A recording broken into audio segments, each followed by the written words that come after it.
Our top story this hour, the Indian cabinet under Prime Minister Narendra Modi has undergone an overhaul. 43 ministers were sworn in at President's house. The list includes several new entrants and existing ministers who have been reassigned. The four big ministries, that is Finance, Foreign Affairs, Home and Defence, did not see any changes.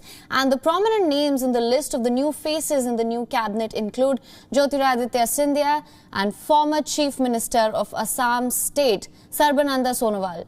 There have been change of guard in key ministries. Mansukh Mandavia has been made Health Minister. Anurag Thakur has got the Information and Broadcasting and the Sports Ministries.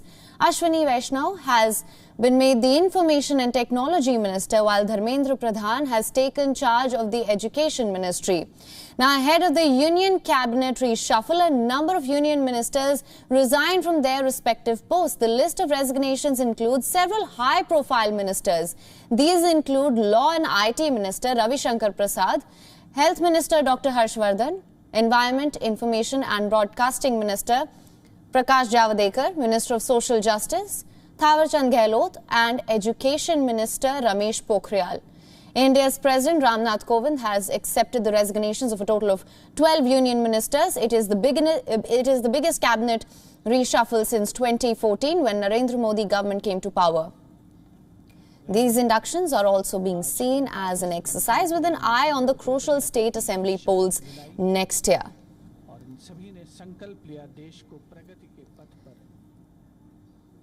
And WION's principal diplomatic correspondent Siddhant Sibal is joining us live for more on this story. Siddhant, thank you for joining us. Some of these exits and reassignment of roles has come as a surprise. These were held in the wake of the devastating second wave that has set off widespread criticism for the government for the mismanagement of the crisis. How do you assess this entire situation?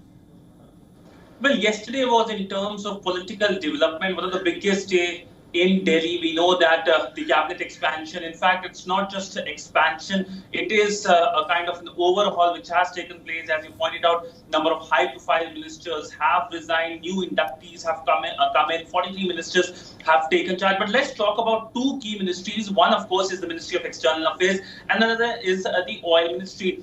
In Oil Ministry, we have seen Hardeep Singh Puri being elevated to a position. He is now cabinet member. This is important given the fact that currently the OPEC is going through a divide. The divide between UAE and Riyadh, and Hardeep Singh Puri has been a diplomat. His skills can, of course, be of use there. And when it comes to Ministry of External Affairs, there has been a major expansion. Now we have three Minister of States in the Ministry of External Affairs.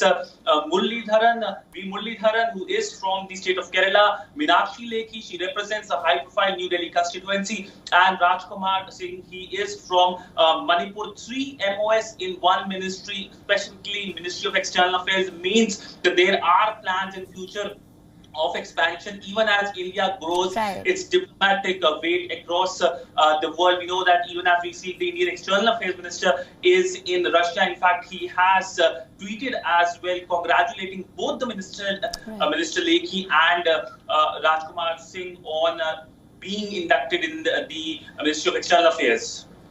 Right, Siddhant. Now, like I mentioned earlier, some of these inductions are being seen as an exercise with an eye on the state assembly polls next year. How do you see this panning out? Well, yes, there is political messaging that is expected as well. Uttar Pradesh gets a large number of ministers in the cabinet. Also, remember, Hardeep Singh Puri has been elevated as well. Remember, Punjab goes to elections as well. Elections, of course, are another point. But other than that, there has been significant induction from all communities and all parts of the country. If we look at the number of SC, ST ministers being inducted, there has been an increase. 27 OBC ministers have been inducted in the wider cabinet. Also 11 women ministers. So that is expected, a message, not only political messaging, but also a diversification representing all communities of a very diverse country. Right, Siddhant. Thank you so much for joining us with all those updates. WION is now available in your country. Download the app now. Get all the news on the move.